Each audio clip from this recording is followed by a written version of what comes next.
welcome to the latest episode of NXT Talk, where we talk about all things NXT, NXT Stateside, NXT UK, NXT Level Up. We're your hosts. I'm Boris, and as always, I am joined by Matt. Bonjour. How's everybody doing out there? We hope you're doing well. Boris, did you watch Level Up this week? I certainly did not. No, not at all. Didn't even cross my mind. Wasn't even on my radar. Wasn't even a thing it wasn't even a thing I was going to tease to do. It wasn't even a thing I was thinking of doing. It wasn't on my radar. It wasn't anything near me. Well, good thing you said it off the hop then. Lying to the paying customer here right off the hop. I say we talk? I hold on. I'm going to turn off the music. I said it's the podcast where we talk about. Did not ever say we will be talking about it. That's the dumbest thing I've ever heard you say. It is the most ridiculous distinction you have ever made on this podcast. But am I wrong? Am I wrong? Yes, no. You are absolutely No, wrong. not at all. No, people. if I said, oh, this is going to be a long week with you. Boris, adrenaline is deep in my soul right now. That's all I can tell you. Oh my God. You don't sleep a few hours and this is what you become? Jesus Christ. What do you mean? What I become? Anyway, buddy, I'm confrontational. No, I think we're having a good open. I think this is a nice little back and forth situation we have a brewing, buddy. The go home show to Stand and Deliver. It was a pretty good NXT. Not very eventful, but a pretty solid television show. Yeah. Usually there's like an affront to wrestling when we watch this show, right? But last night, outside of like maybe a couple backstage promos, the show was pretty good, pretty strong. Awesome bookend matches. Yeah, definitely. A really, really good opener. You could say the main event was as good or better, too. I thought the opener was just, great balls of fire, as Vince McMahon would say. But, very solid show with the typical one or two segments that just make you cringe and want to turn off the television. Yeah, exactly. It wasn't it wasn't the best. It wasn't the worst. But I think it was a really good go-home show for Stand and Deliver. And, I'm looking at the card and everything for Stand and Deliver, thinking that it's going to be a 3-hour show. Man, you're asking a lot from NXT 2.0. Yeah, absolutely. It'll be 2.5, 3 hours. I'm hoping it'll clock in right under 3. Might be 3.5, who knows? But you are asking a lot. It's a 1:00 Eastern time start, which in and of itself is a weird thing. It's going against a lot of indie shows. So who knows exactly what kind of crowd you're gonna get there? It's interesting to see. Yeah, it will be a very interesting crowd for sure. I think that dynamic is going to play a huge part to the overall presentation of the show, especially when you talk about, our 4 pillars of, rating a match. Yeah, absolutely. I'm thinking it's going to be more of a house show crowd, more of like the casuals and families than it will be the typical hardcores that travel to see NXT, or that they used to in the past, rather, for 2 reasons. One, the 2.0 switch is a humongous thing, and I feel like they did chase away a lot of the fan base. And 2, just the time of day. Like, a lot of the hardcore fans are going to be doing other things. Yeah, like sleeping, nursing hangovers. Yes. It's an early start, especially out in the central time zone, like right a noon start. That's just crazy. Anyways, we're going to be talking more Stand and Deliver to end the show. But before we do all that, Matt, how's it going? Not pretty well, yeah. It's like we were talking off air, and I didn't sleep very well. Usually I'm all well rested and ready to go, but I slept like shit last night, so I might just take a nap after we're done here, Boris. I got the day off. There's some changes to my Operation Sports gig. I'm quite excited about it, though. I'm going to keep it under wraps for now, but big things happening with the Operation Sports situation. I might be moving to TikTok, Boris, so let's just leave it at that. Yeah. So it's kind of funny that you even bring that up, because like I have a friend and she does a lot of TikTok lives for wrestling TV shows, and she's asking me to do stuff, and I cannot actually do a TikTok live. It's not like Instagram where you can ask to join the person, right? TikTok is very, very strict-ish, I guess, if you think about it, about who is allowed to do a live. So you need at least 1,000 followers. That's the biggest barrier, right? So it's kind of bullshit. You can't even ask to join someone's live without 1,000 followers. Anyways, so I've been thinking for the past few weeks, should I do this? Should I not do this? How much do I actually care, right? But it's something that I'm gonna probably start exploring a little more of. But just like TikTok, really another thing. Look, when a new social media thing comes out, I usually sign up just so that I can get my BR_Aguilar username. Right. Nice. Lock down that handle. I respect it. So it's there. I don't really use it. To be 100% honest, I use it more when I get stuff sent to me. The lady friend loves TikTok. So she always sends me videos and links. Anyways, so that's that. So we'll see. Maybe we can start doing some more stuff on TikTok. Yeah, absolutely, man. I'm open to it. I definitely want to figure it out a little bit, because it's looking like I'm going to be a TikTok content creator, which is just crazy. I don't know shit from apple butter about TikTok, as Jim Cornette would say. There's so much judgment coming my way right now, just thinking of you on TikTok. It's actually hilarious. Are you going to do any dances? Am I? No. Oh, absolutely not. I'm going to use copywritten footage to my own benefit and get paid for it, because that's what you can do on that sweet, sweet TikTok. Yep, exactly. Oh, man. Yeah, so, man, it is dreary here in Toronto this week. Yeah, it's been cold and gross. It was like the weird, snow, rain, borderline hail. It hits your window and it makes a noise this morning. That's always bitter and gross. I have not been outside yet. I think I made the right call in that front. Yeah. I have to go see my grandma at some point, but outside of that, I'm refusing to go outside. Might need to hit a bank or something. But yeah, it's just disgusting. I'm looking outside right now and it just does not look fun whatsoever. It looks, you know what? It looks cold. Yeah, absolutely. It's not quite the other day when the wind was howling, but yeah, that bitter cold, when the thing's hitting your window and it's making a noise, it's just I don't want to go outside in this right now. It's like little white pellets. What even is this? Yeah, exactly. Anyways, but yeah, I'm going to have to go out at least the very latest tomorrow because, I'm going to try to be at the place for BAM. Oh, nice. Yeah, man, I'm down for that. We have a special BAM coming for April Fool's Day. It'll be a bit of fun Wrestlemania week. And you know what the irony about that episode of BAM is going to be? It's probably the least fools we will make of ourselves. I love it. I like where your head's at. Yeah, we are two chubby single guys who did a podcast about Tinder, basically. So, yes, we have made asses of ourselves on the regular, on the BAM show, yes. So I was out on Friday and I was in a group of friends. And then one of them just said, "So I've listened to your podcast." I'm like, "Oh shit, which one?"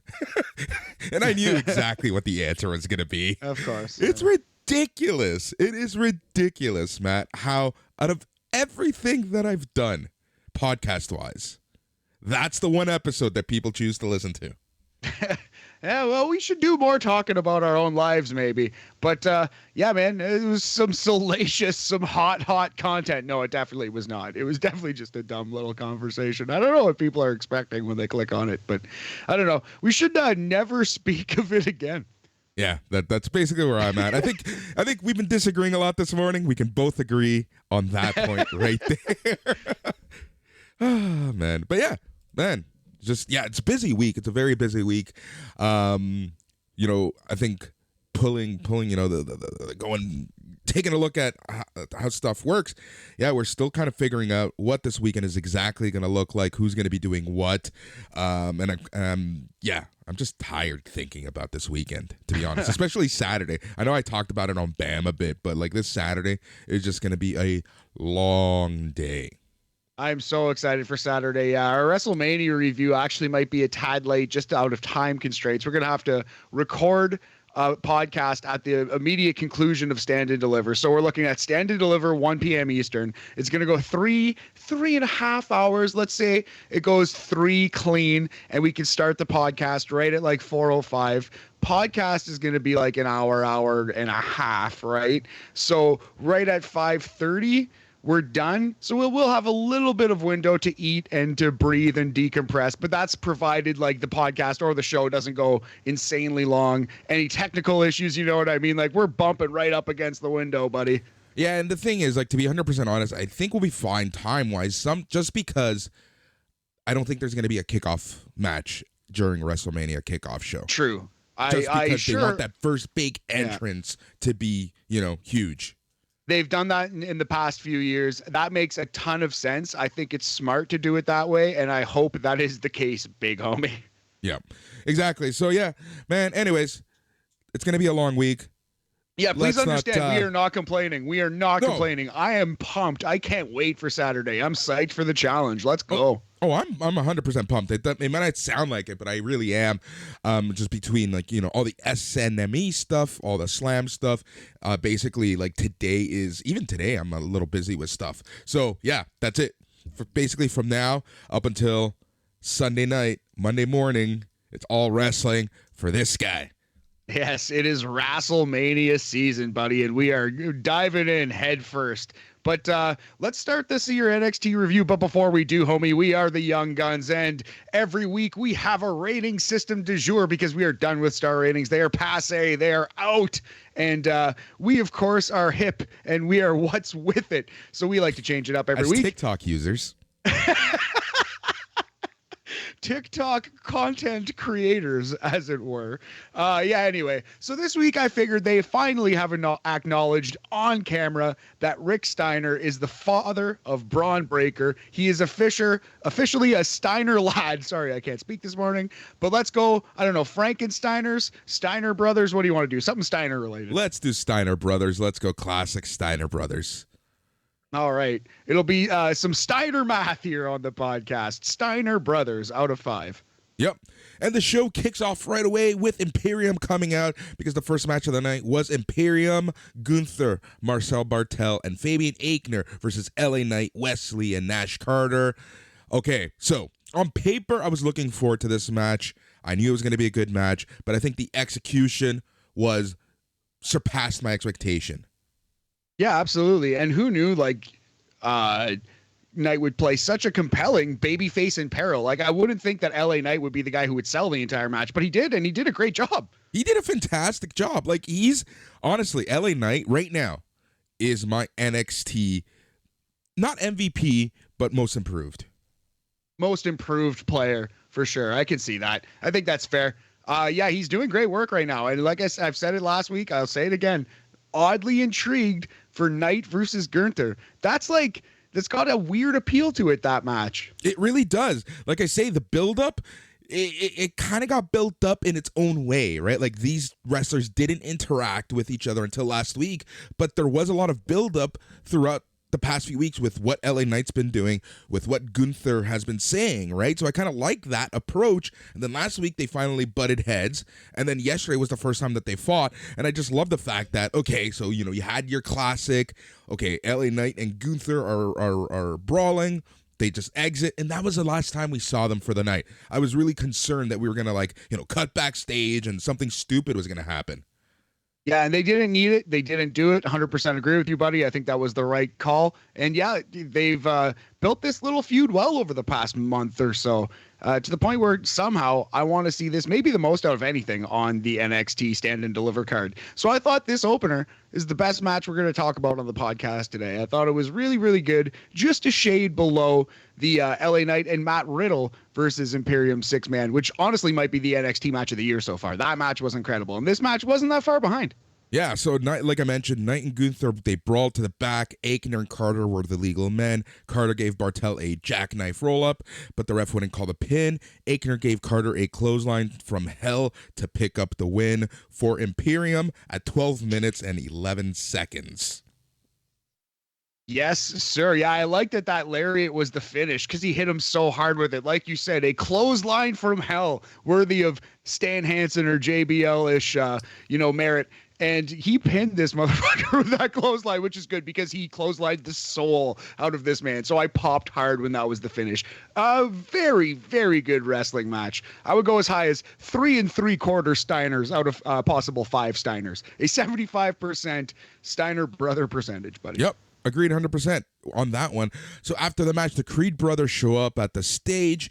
The Creeds, MSK, and Imperium, they all kind of stare at each other, in preparation, in build-up and anticipation for their tag title match this Saturday. So a nice little way to end the segment there.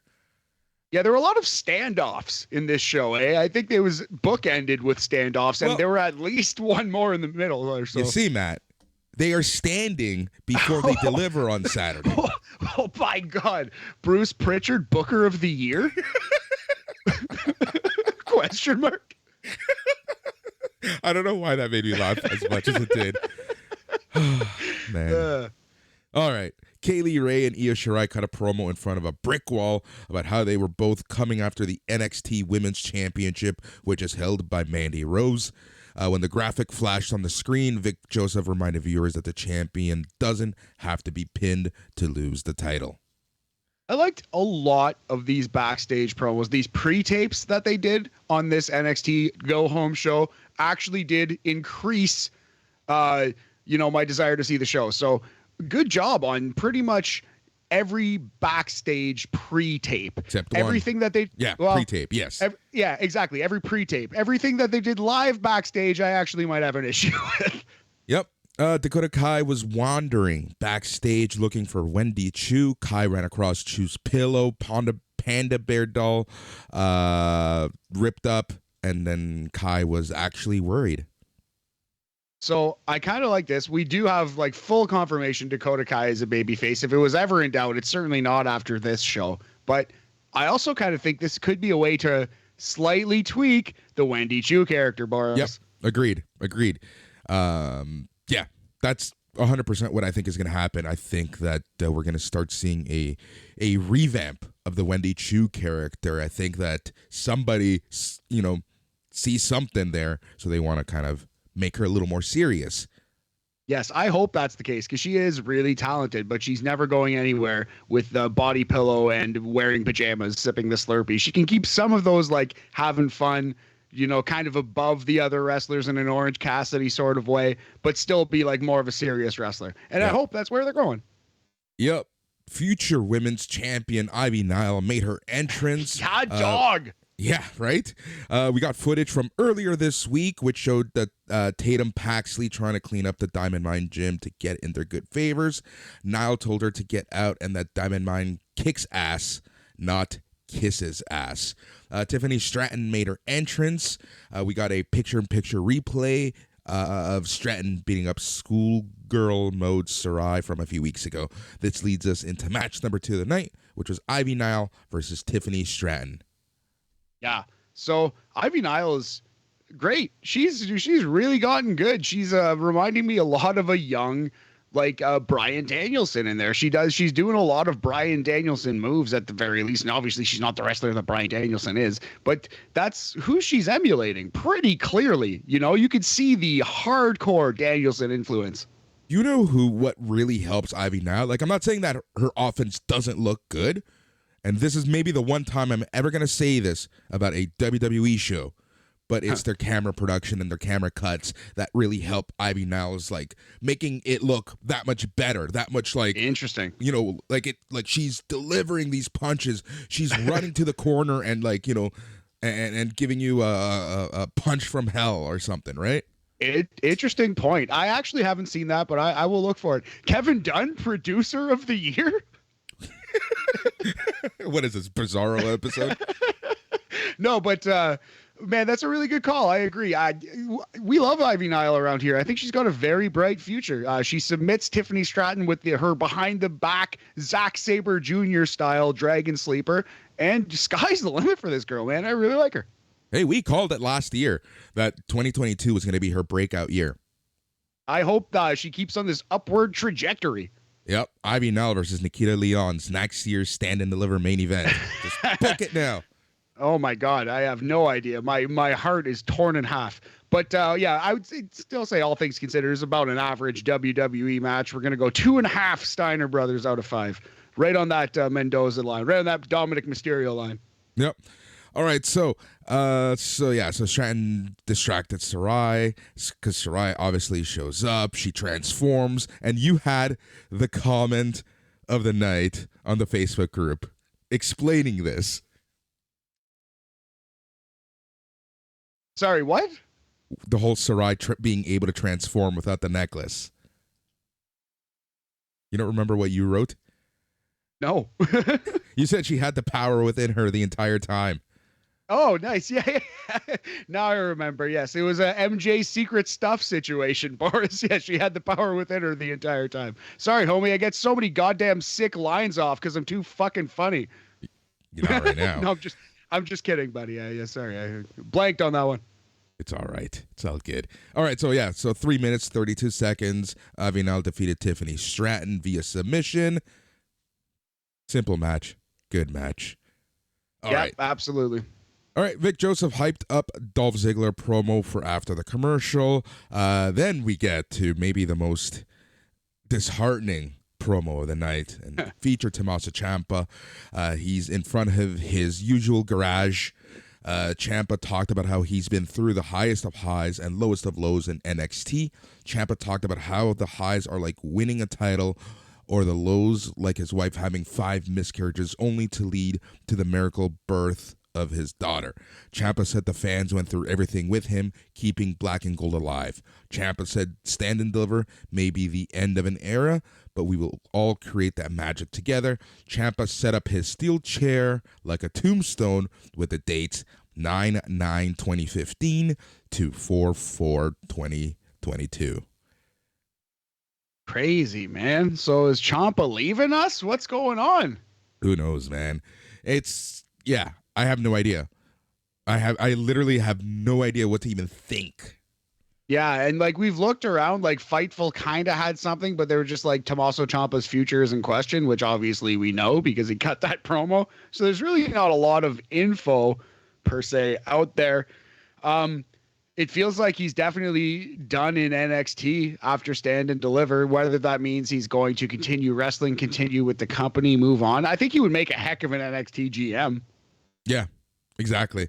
We'll see, man. That's like, you know what? I kind of like not knowing what's gonna happen. Like you never know. Oh, sure. It's good sometimes. Yeah, no, the only problem I have with it is that we love Ciampa, and I hope he's healthy, and I hope like he sticks around in some degree because I think he's great, and I want to see him on my television set. Yep. All right. We get the Ziggler breaker with 2Ks promo. So in the video package, Ziggler recapped all the titles he won in WWE. Ziggler said this isn't just NXT 2.0, it's DZ 2.0. The show package cut to Dolph Ziggler in a car driving up to the Performance Center. Ziggler talked about Braun Breaker being young while he's going into yet another WrestleMania weekend. Ziggler said Breaker won the title too early in his career and couldn't handle the pressure. We get highlights of Ziggler appearing on WWE's The Bump YouTube show. Ziggler was also shown at a photo shoot with the NXT title. Ziggler said if he had NXT during his time in WWE, he wouldn't have had to be white privileged Chavo Guerrero's caddy or the cheerleader. The video package finished with Ziggler saying he's going to still be the NXT champion after Stand and Deliver. That is very funny stuff. Man. So it's so funny with these WWE Universe promos because they couldn't get Dolph Ziggler any real media. Like he's talking about how, they don't want Braun Breaker because he's just a rookie. All the media wants me. And then they show him doing WWE's YouTube show and Corey Graves' podcast. Like they couldn't get this guy. We'd probably take him on SNME Radio. Actually, we had a choice between Dolph Ziggler and Bob Kapoor on the BAM podcast, and we chose Bob. I think we made the right choice there, Boris. But no, I'm just kidding. No shots to DZ. Dolph Ziggler is awesome. I'm a big fan of Dolph Ziggler, but it's so funny. Like WWE's talking, they script this promo for Ziggler to talk about all this amazing media he's been doing and how he needs all this attention, and then they show him doing their own YouTube show and Corey Graves' podcast. Like what a loser, you know what I mean? Yeah, I never thought about it that way. That's actually hilarious. It just makes him look like a loser because they scripted it such. Yep. Agreed. Poor Dolph. All right. Poor Dolph. Cora Jade promo package aired. Jade talked about dreaming of being in WWE while it's still in high school. She talked about looking up to people like Bayley, Sasha Banks, Rhea Ripley, and Bianca Belair. She joked that she didn't look up to Charlotte. Jade said she doesn't just have to deal with Mandy Rose on Saturday. She has to deal with one of the most dominant women in WWE, in Io Shirai, and the most dominant woman in NXT UK, in Kaylee Ray. She said she's the underdog, which will make it all that much sweeter when she becomes the NXT Women's Champion. I thought this was a great promo. Really good job by Cora Jade. Like, of all the scripted promos she's ever done, this was closest to her heart, obviously. It seemed like a shoot notebook. Actually, it would be hilarious if she was showing drawings from like an old notebook and it was just a work. It was just a lie. And she just made those drawings like the other day just as part of the gimmick, or just to do them just because she liked to draw. Anyway, but I thought this was an incredibly strong promo. It definitely made you want to see her win this match. Yeah, you know what? And this is, again, going back to like all of NXT 2.0. We've had some crazy, stupid characters. We had some wacky promos and stuff like that. We've had some horribly scripted stuff. But over the past few weeks, what they've done with Braun Breaker, what they've done with Cora Jade, and even what they've done with Cameron Grimes, like those heartfelt promos, like characterizations coming from the inside, the real person coming out on TV, have just been incredible. Yeah, really well done. Can't complain at all. Borrowing some from NXT UK, who tend to do that and do that very well. Or NXT Black and Gold. Yes, exactly right, buddy. All right. Legado del Fantasma, Joaquin Wilde, and Raul Mendoza with Elektra Lopez versus Josh Briggs and Brooks Jensen. The Incel Express with Fallon Henley. So I'm just going to say, I thought Legado looked incredible in this match. They looked so good. And then, of course, they lose. I would rate it 3 Steiners out of 5. Boris, go. Just rant away, buddy. This is bullshit. Like, honestly, Legado is probably some of the most over people in NXT, and they're constantly fucking jobbers. This is ridiculous. This is absolutely ludicrous. This is bullshit. You got Mendoza, I think it was, out there too, with the plank elbow. He's planking like full on, like a human flag out there, and then just hits an elbow. Oh man, like Legado del Fantasma working so hard, making up moves, like putting baby faces over. Such professionals. They deserve better than this. They should at least be on the main roster, losing up there. Yeah, they should at least be losing against the Lotharios. I would accept that a lot more than losing against fucking Intel Express. This is horrible. Like, they were able to make Jensen look like a half-competent wrestler. I'm loving this red, buddy. I love the fact that we didn't even talk about this, but you knew I was going to go off. Well, we've podcasted long enough, buddy, that I feel like your love for Legado is well established. Yeah, this was like a dumb decision wrapped in a pretty weird WWE match, like just typical WWE. But Legado willed it to be above average. Like, they're so good, you had to stand up and take notice. Like, go back and watch this match and tell me you don't think Legado del Fantasma is one of the best tag teams in the world today. Dead serious.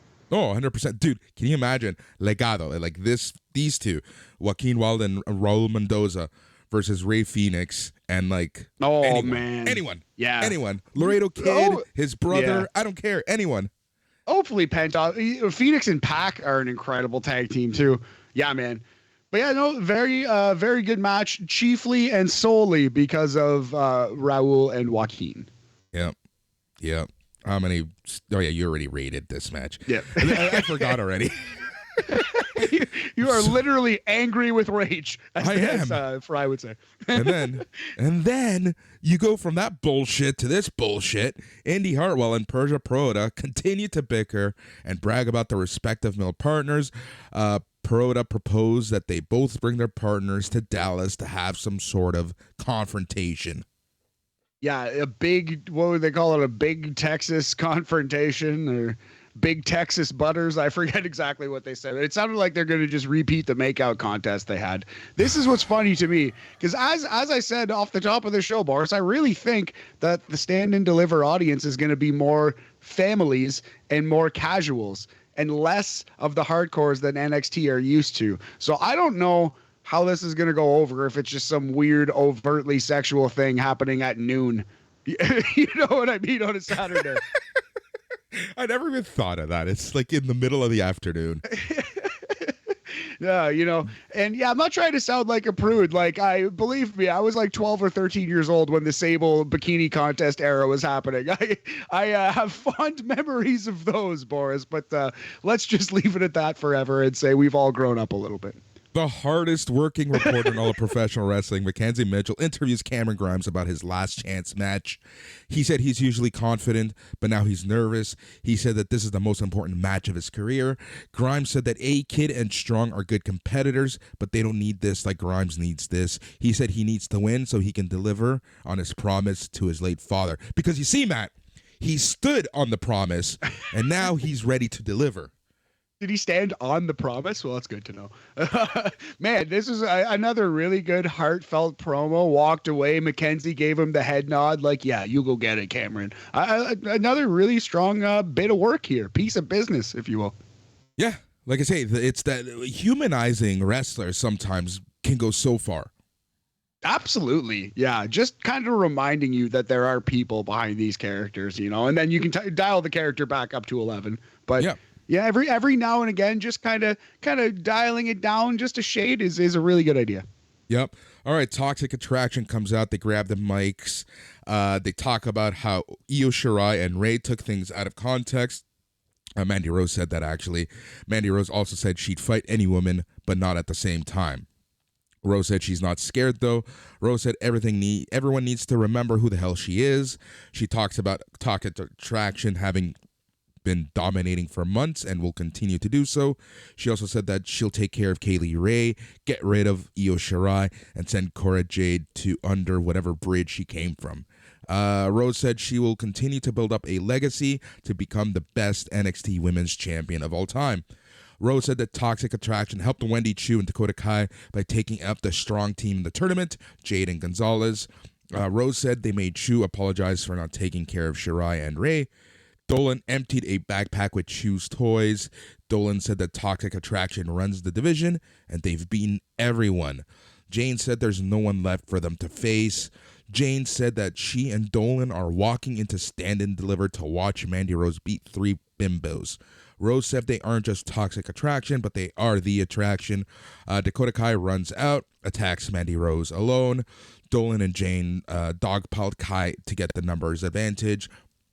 And then Raquel Gonzalez makes her triumphant return, gives Rose and Jane lariats. Toxic Attraction roll to ringside. Gonzalez and Kai stare at each other. The crowd chanted yes.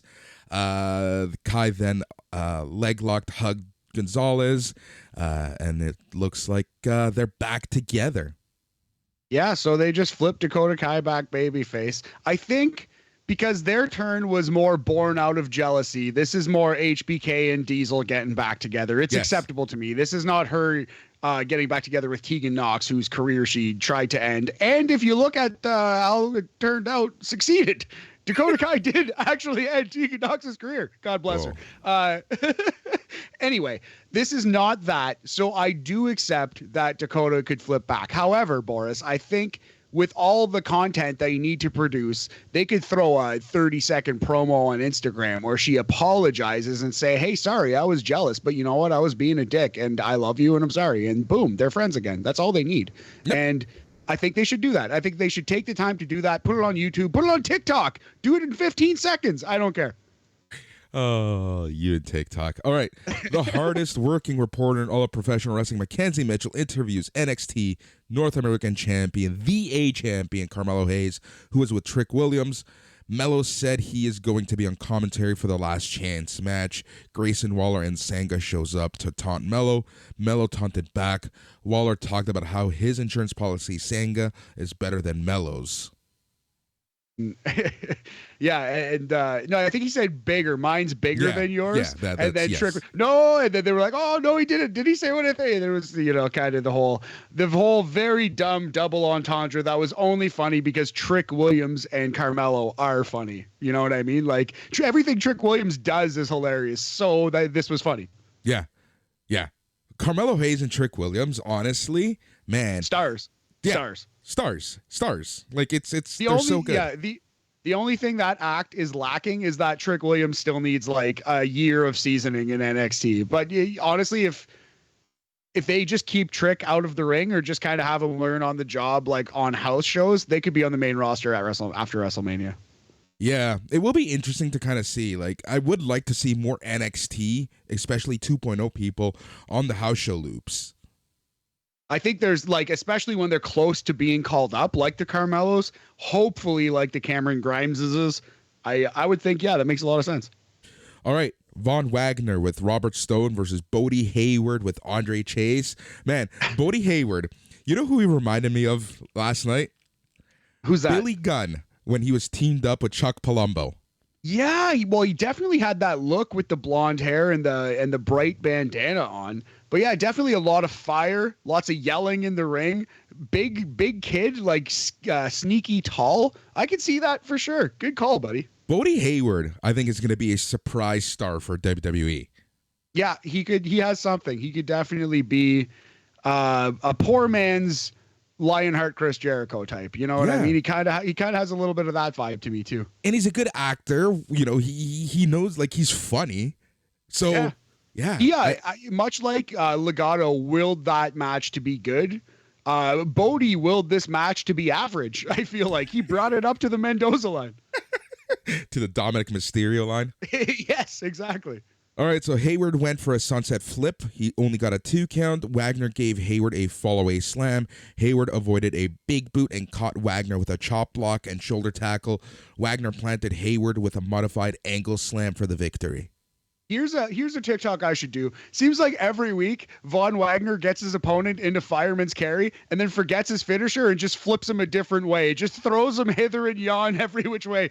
Every time he wins, he hits a fireman's carry into a something, but you never quite know what that thing. Maybe it'll be a neck breaker. Maybe it's a power bomb. Maybe just fireman carries you out of the ring. Just hucks you out of the ring. Maybe it's an attitude adjustment. You never know with this Von Wagner. Fireman's carry into a something. So you're calling him stupid? No, I'd say that. Despite his forehead, I would never call him stupid. All right, so Von Wagner defeated Bodie Hayward with a modified angle slam in 3 minutes and 42 seconds. The fireman's carry something. Yep. Average Mendoza line, Mysterio line, 2.5 Steiner Brothers out of 5. Yep. All right. So after the match, Von Wagner punches out Kushida, drags Jiro into the ring. Wagner hits Jiro with his modified whatever. Wagner ripped off Iro's jacket and ripped it off. That son of a bitch. Yeah. Did you note that Jacket Time was doing commentary? Completely missed you saying that. Oh, I didn't say it. Yeah. So yeah, Jacket Time was out here doing commentary. They had their own Jacket Time table, similar to when Michael Cole had the coal mine.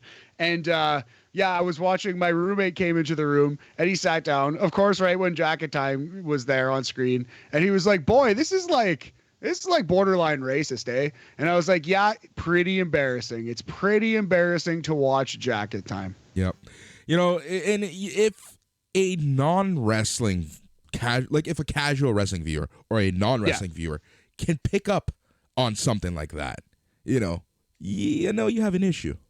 Yeah, big time issue. And if they're being told to do this, they're just being good soldiers. If this is their idea because they think it will work on them, whatever it is, like the culture in NXT is pretty fucked that this is on TV, in my opinion. I think it's a waste of both of their talents, especially Kushida's. Yep. All right, Tony D'Angelo, AO. He cuts a promo where he was walking around a city. D'Angelo reiterated how he's going to take down Ciampa in Ciampa's last match and how he's going to become the leader of the streets. D'Angelo said after Stand and Deliver, he'll be the new Dawn of NXT. And he's already teased Cousin Mikey coming in, so I kind of feel like he's going to be the Dawn. He's going to have backup, and whoever Cousin Mikey is will cost Tommaso Ciampa his final match, perhaps, in NXT. Mikey Whipwreck. I do not think it's going to be Mikey Whipwreck. Nunzio. Oh, maybe. Johnny the Bull.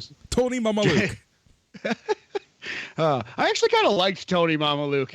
He was all right. You know who I miss from the ECW days? The Baldies. Who's that? DeBaldi's? Oh, yeah. Well, Big Vito kind of made it a little bit in WWE. Yeah. All right, Joe Gacy and Harlan make their entrance for the next match, but before that, we get a video package highlighting Triple H's retirement and his career. They talk about that for a little bit. We see Nikita Lyons shadow boxing backstage. Draco Anthony makes his entrance, and this leads us into Joe Gacy with Harlan versus Draco Anthony. Yeah, so I mean, pretty good match here. I would say above average, above that Mendoza line, especially when you consider all the superstar squashes you've seen, all the times when you were watching the Action Zone or Wrestling Challenge as a kid. This is an above average wrestling match in the history of pro wrestling. Joe Gacy is a really entertaining wrestler. He's got some Kevin Owens in him. He's got a little bit of the Dean Ambrose, Dick Slater, Terry Funkishness. He's a really, really good worker, good wrestler. I am entertained by Joe Gacy's in-ring work all the time. His in-ring work confuses me, but not in a bad way. You look at him and you expect something. I don't know what you expect, but what you get is totally different from what I expect in my head. Yeah, he's like a little lighter and honestly a little smarter. He works matches, like he does clever things. He hits you. He hits you with a lot of misdirections. Does a lot of things you aren't expecting. I do like Joe Gacy's work in the ring a lot. I think this character has a chance, man, especially as it gets more evil. Yeah. All right. So in the middle of the match, we see Quincy Elliott. He's a NXT level up wrestler. He's in NXT, starting to make his rounds. Pretty big guy. He kind of shows up behind Harlan in one of the cuts. The match continued. Anthony fended off Gacy with some punches. Anthony took down Gacy with a shoulder tackle and back elbow. Gacy escapes a suplex, rolls up Anthony for a 2 count, and then he hits Anthony with his handstand lariat for the win in 3 minutes and 57 seconds.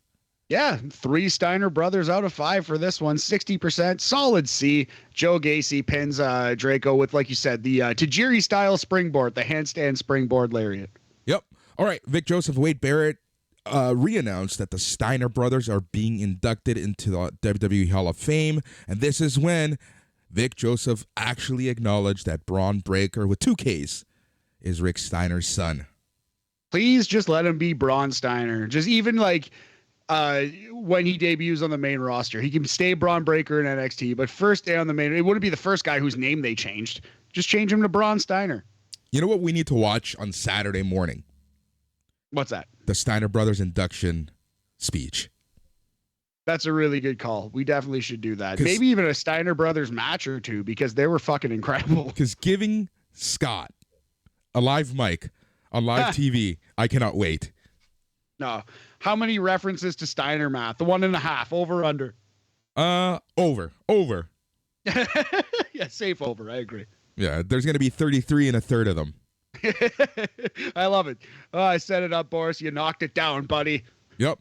If we're going to watch a Steiner brothers match, we have to watch, obviously, WrestleMania 9, the only good match from WrestleMania 9, Steiners versus Headshakers.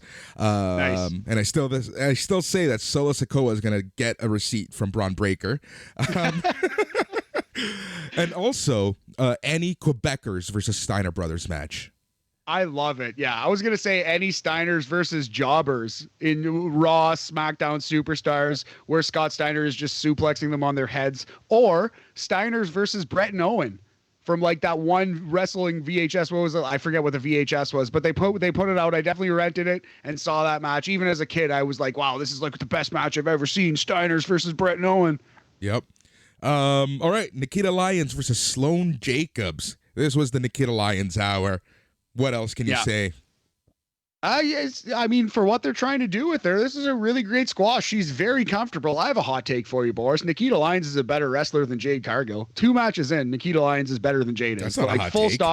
Full stop, not even close, really. That's not not a hot even take like close. whatsoever. That's a fact. That's not a hot take. A hot take is when I say, well, that's a fact also. When I say that Escobar is better than Andrade, I'm trying to think of a hot take. See what you did there. I see what you did there. But again, I thought this was like slightly above average. Like it's definitely not below average. It was a C at least. Like Nikita Lyons came in there, kicked some ass. The crowd loves her. Man, they showed a couple fans like losing their mind for her, like during and after the match. She's got something. So good on you. Keep it going. I hope she squashes Lash Legend. Not saying Lash Legend can never be a star, but I think they need to tell the story that Nikita Lyons is a trained combat athlete. She's ready to go. She's like rocketing up the card. She should be our Jade Cargill for now.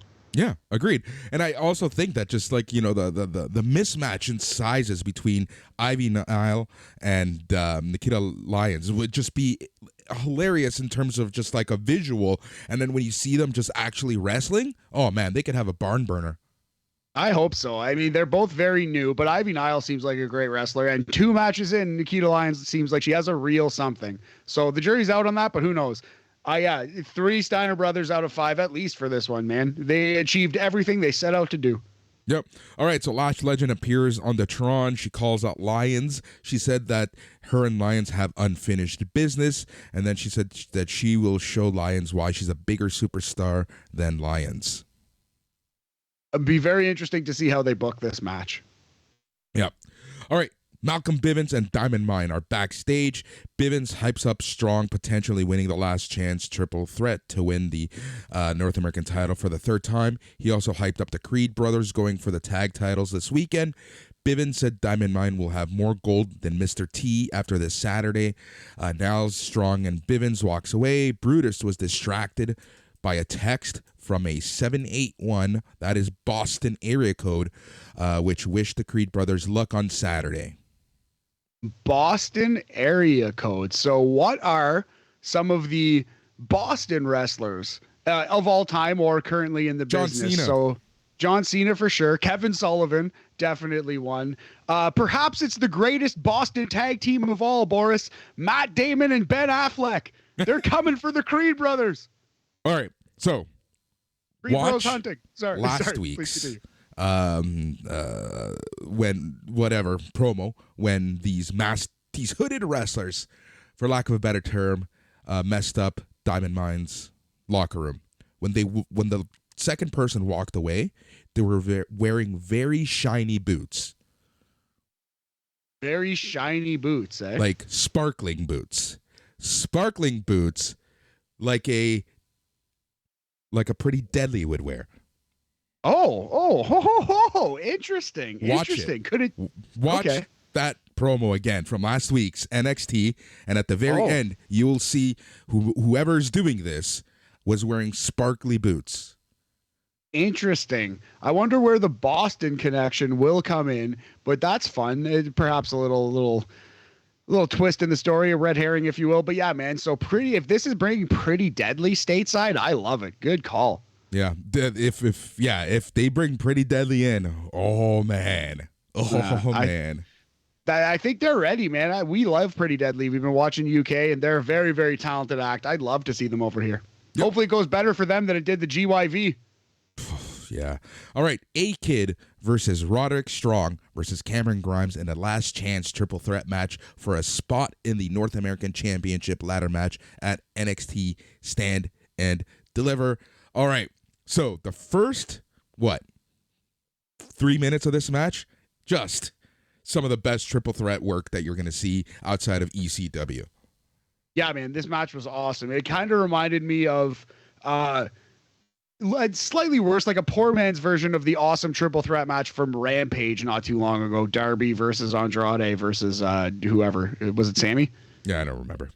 Yeah, I think it was Sammy. But it was kind of like that, like all action, all the time, spectacular work from all 3 talented wrestlers. Maybe, and this is just, maybe I'm a sucker for A-Kid, but he is one of the smoothest wrestlers. Oh, yeah. In terms of setting moves up and going to the next move. Absolutely. Every transition is so natural. He just always seems to be in the right place at the right time for the match to just flow smoothly. His timing is just perfect. It just seems like he's really on the ball in there for sure. Yeah. It was so freaking good. So Grayson Waller and Sanga appear above the crowd.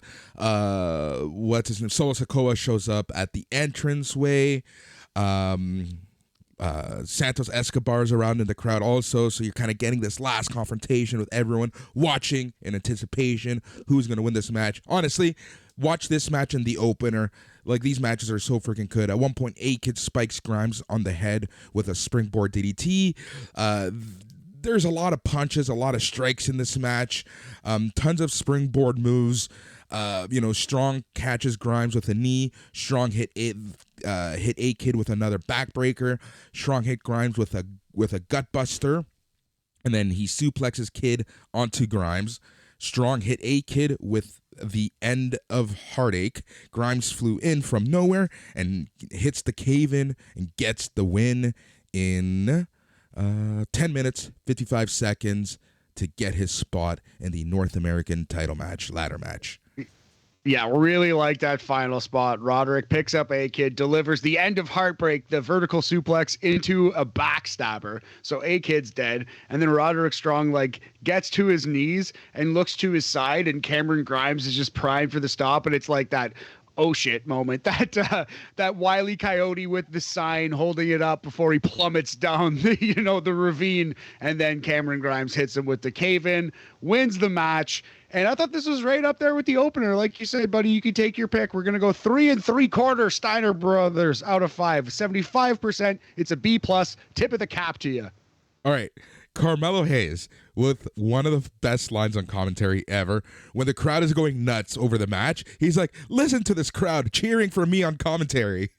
Definitely classic heel maneuver. Melo gets it. Melo gets it big time.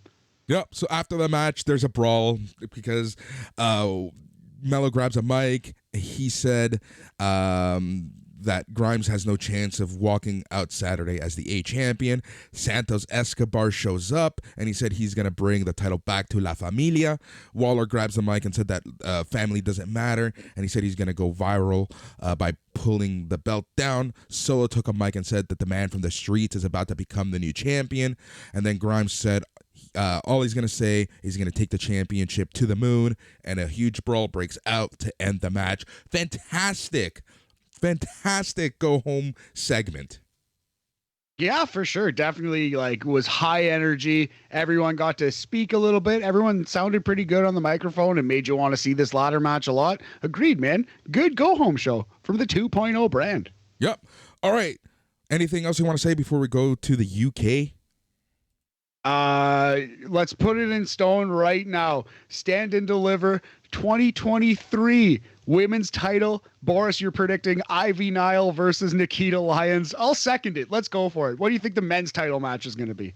Santos Escobar jobbing, because that's all he's going to end up doing, to Cameron Grimes. It's just who is going to still be on the NXT roster close to ready to go.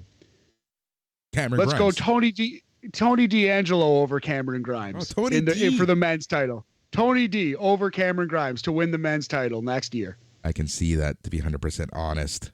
All right, let us go to the UK and chat some NXT UK.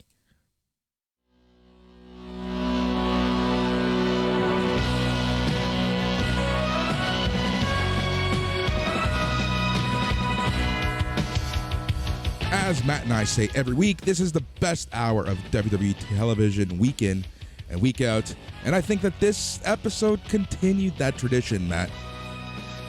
Yeah, especially when we're considering last week, right? Now, the March 31st episode of UK is in tough because you have Stand and Deliver and 2 nights of WrestleMania and the Hall of Fame and whatever. It will be the 1 week a year that UK probably isn't the strongest hour of WWE TV. But this week, Boris, it held up. I even liked Wild Boar's match. Yeah, we were talking about that earlier. All right, so the show kicks off with D Familia, Charlie Dempsey, and Rohan Raja with Teoman versus A-Kid and Saxon Huxley. Yeah, so really strong, fun little tag team match. Charlie Dempsey is so slick in there. Everything he does looks good. I forget. I think it was Kevin Nash was talking ankle work, and he just is not only just wrestling, because a lot of guys can wrestle and a lot of guys can wrestle well, but he had such flair, such pizzazz with his wrestling. He can make it look cool, and Charlie Dempsey makes it look cool the way Zack Sabre Jr. does. Yep.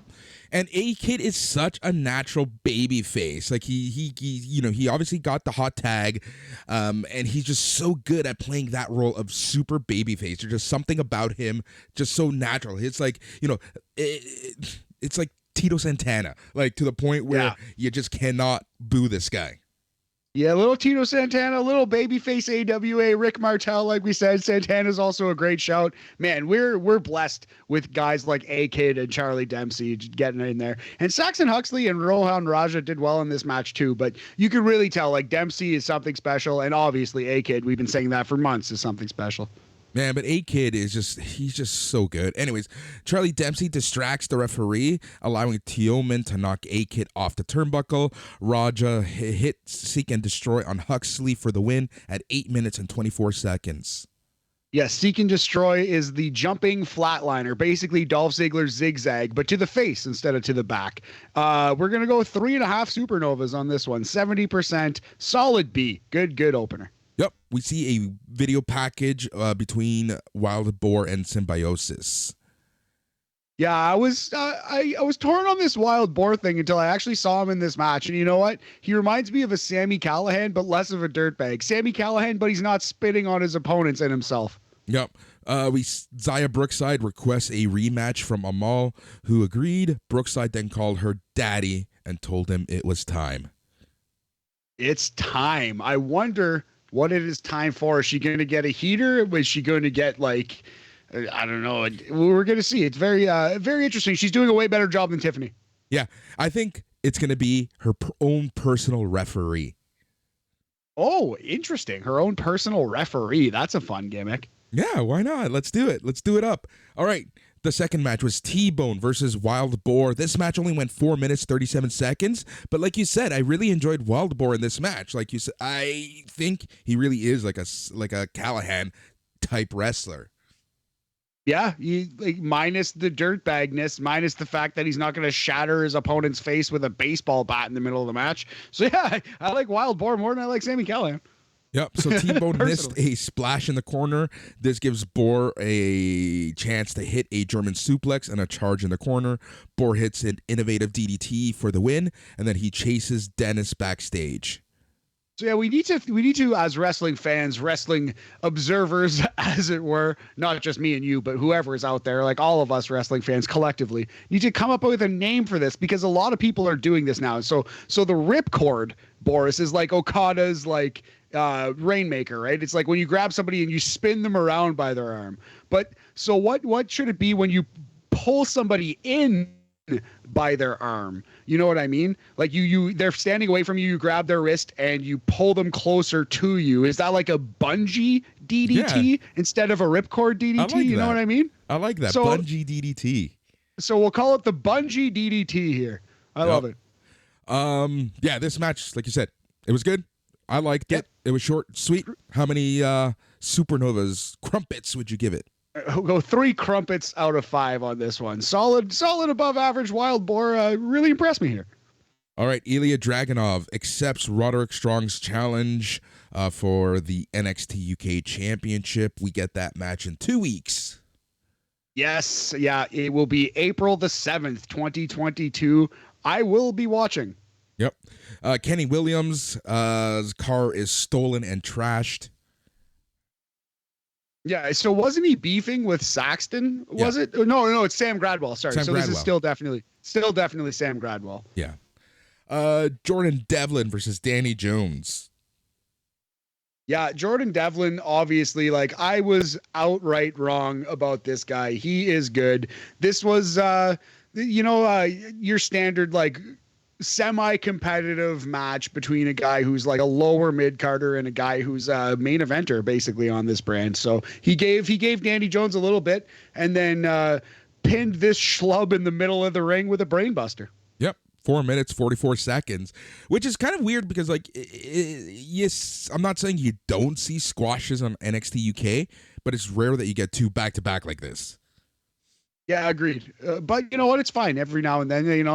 Not every fight's going to be competitive. You can't book everything by the same pattern. So I like switching it up. Mixing it up every now and then. We're going to go another 3 out of 5. Don't drink and drive, Boris. Yep. So Devlin cuts a promo. He says that he's on a different level to the rest of the NXT UK roster, and that nobody would dare prove him wrong. Fair enough. I like this whole walking out of the ring triumphant thing. Yep. We get a hype package video for Trent Seven versus Ashton Smith, which is going to happen tomorrow, March 31st on NXT UK. Yes, we incorrectly reported that it was happening on the show that we're reviewing now, but they held it off a week, yes. Yeah. Which I'm okay with. What's interesting is that Seven says it again. There's nothing he wouldn't do to win the match.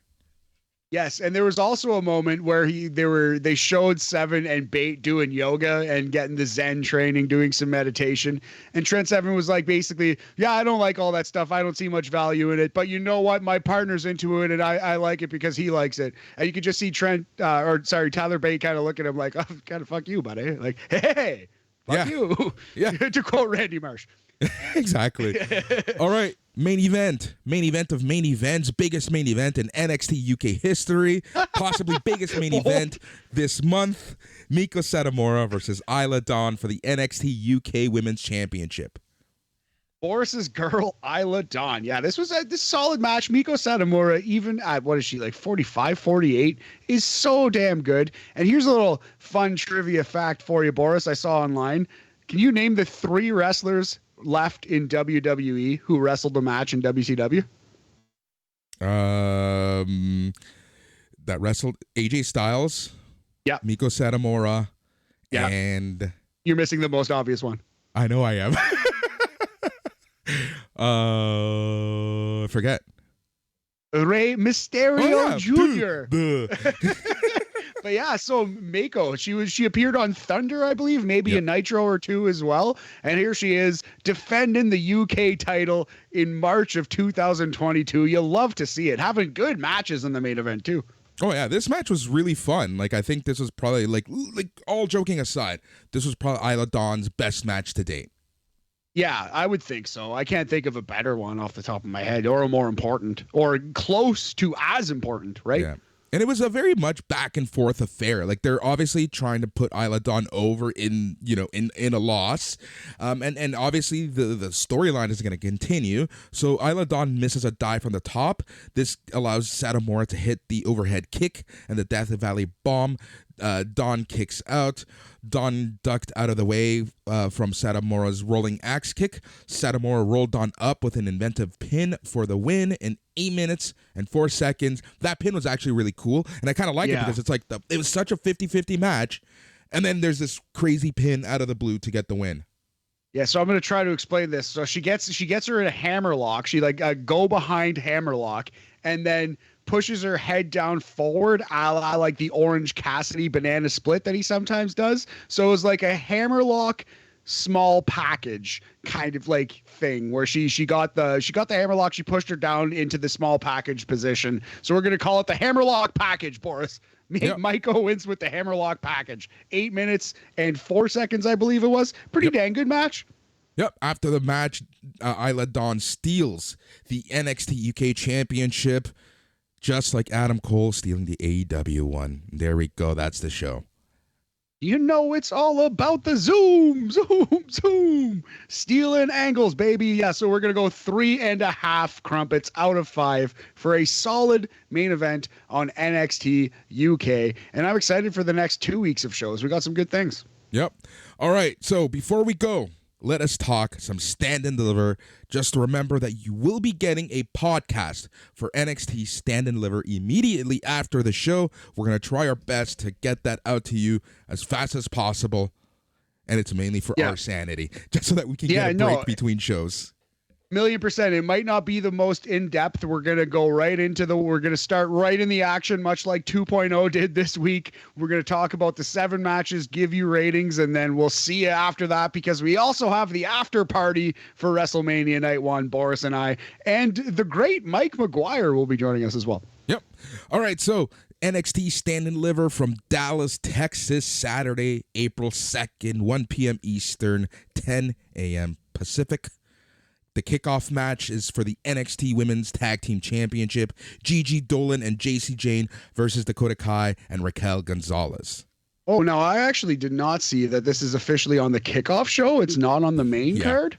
Apparently. Huh. So interesting. That means we're starting to watch. Damn you, NXT 2.0. Curse you, Bruce Pritchard. All right, fair enough. I think we're getting a title change. I think so too. Okay, so I'm just going to say it right now.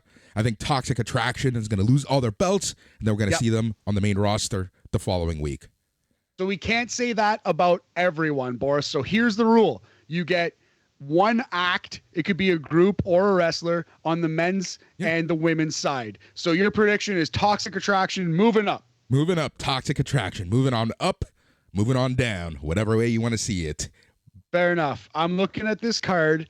I'm gonna bulk on that. I don't think they're moving up yet. I'll tell you who I think is. All right. So NXT Women's Tag Team Championship match. Gigi Dolan, JC Jane versus Dakota Kai and Raquel Gonzalez. I think Kai and Gonzalez are going to win. You said the same. I think that Toxic Attraction is moving on up. All right. I say they're sticking around for a week to a month-ish. All right. We're going to get the index, whatever the heck that's going to be. LA Knight versus Gunther. Strangely aroused for this one, Boris. I said what I said. Gunther versus LA Knight. I think Gunther will end up winning. And here's one for you. LA Knight is my pick to move on up from the men's side. Interesting pick. Yeah, I think Gunther's going to win. And you know what? I'm going to have to agree with you. LA Knight's the man to go up. All right. Fair enough, buddy. NXT North American Championship ladder match. Carmelo Hayes versus Santos Escobar versus Grayson Waller versus Solo Sikoa versus Cameron Grimes. Cameron Grimes has to win this match. He's got to win it, and then he can wrestle Carmelo once or twice, have a little feud there, and then maybe one or both of them can move up around SummerSlam. But I think Carmelo Hayes will lose this title. He will have bitten off more than he can chew. I think it's a pretty good way to get the title off him. He was too cocky. He took this ladder match that he didn't need to take. He booked himself in it, and he's going to pay the price. Cameron Grimes wins the title. That's exactly it, and I love that story, right? Like he's so cocky and he screwed it up. But here's what I hope. Here's what I'm worried about. I hope in his losing effort he doesn't blame this on Trick Williams. No, that's a really good. And Trick was trying to talk him out of it, so that would be classic dumb heel. So classic dumb heel that WWE is probably dying to do, and it will definitely happen. But that would be really that would be bad. Don't break up this group. Yep. Tommaso Ciampa versus Tony D'Angelo, AOAO Gabagool. Tony D wins via interference when Cousin Mikey makes his first appearance. Yep. I agree with you there. NXT. And I just want to say one last time, I hope Ciampa is healthy, and I hope whatever he does, he is happy doing it. And I selfishly, personally hope it is in the wrestling business on my television in either AEW or WWE, because he's great. He's absolutely great. Yep. NXT Tag Team Championship match, Imperium versus MSK versus the Creed brothers. So we're getting Pretty Deadly with a Boston manager. Pretty Deadly managed by Matt Damon and or Ben Affleck and or Bill Simmons, the sports guy. Oh, Lord. That'd be hilarious. No, I don't know. Like, yeah, sure. I actually have no idea who's going to win this match or how, though, especially with MSK kind of being like tweeners somehow now, like kind of being baby faces that the crowd isn't fully behind. I think the money is just keeping the belts on Imperium because they're so great. So let's say Imperium's winning this one. I'm going to go with Imperium.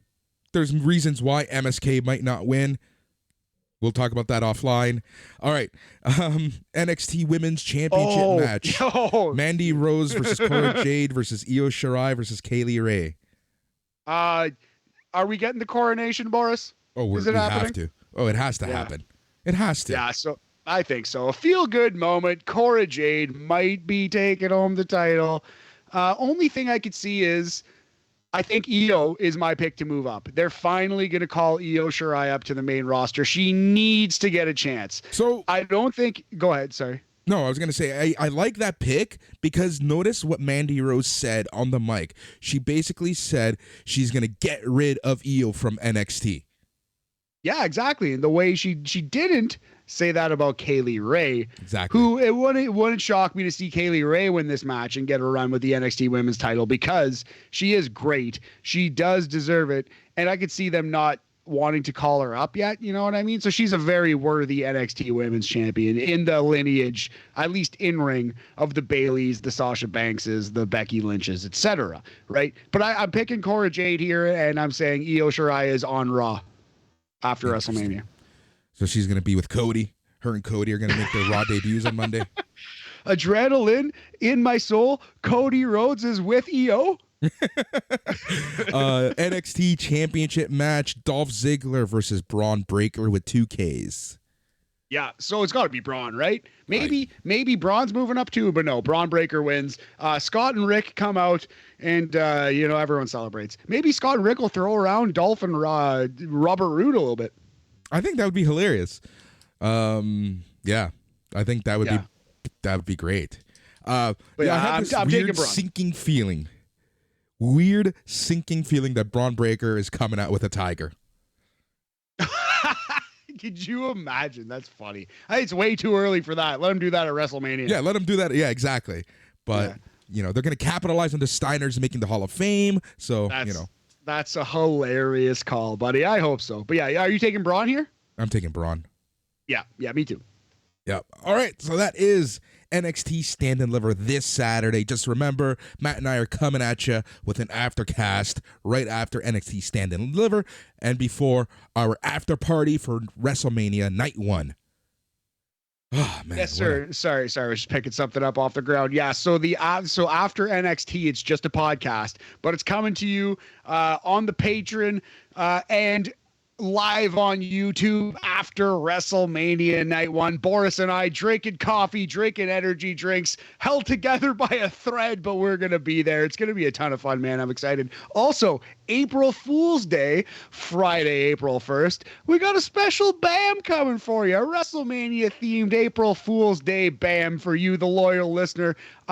Man, I'm excited for this weekend. Going to be a ton of fun. It's the Super. I've been to the Super Bowl. I've been to the World Series. I've even been to the Rolling Stones. But there's one event that stands above them all. Boris, and it's WrestleMania. Yep. Honestly, I'm super excited for this weekend. The WrestleMania hype, it's finally got to me. And, with just doing everything with SN and me, I feel like it's still a privilege to be doing what I do. I still love doing what I do. I really do. And I'm like as tired and exhausted as I'm going to be on Saturday. I am so looking forward to it. I really am. Watching wrestling, talking about wrestling all day. It's going to be fun. And that's just the end of it. Like really, basically from today on to Sunday night. It's going to be tons of content, tons of shows, and it's going to be a fantastic time. So this is when I usually run down the list of what's to come, but just know that a shit ton of content is coming your way on the Patreon feed. So make sure to renew your Patreon fees because the date that we flip over is Friday. I don't want you to miss out on being a part of the Zoom call on the weekend because your Patreon fees didn't get in. So just remember to check that. That's it, man. I think we got to go take a nap. Woo! I am pumped, buddy. We done did it. Yep. He's check your inboxes. Check your inboxes. Last patron standing stuff. Yes, get y'all picks in if you haven't. I need them all. All right. Just like Pokemon, he got to catch them all. He's Matt. I'm Boris. Goodbye.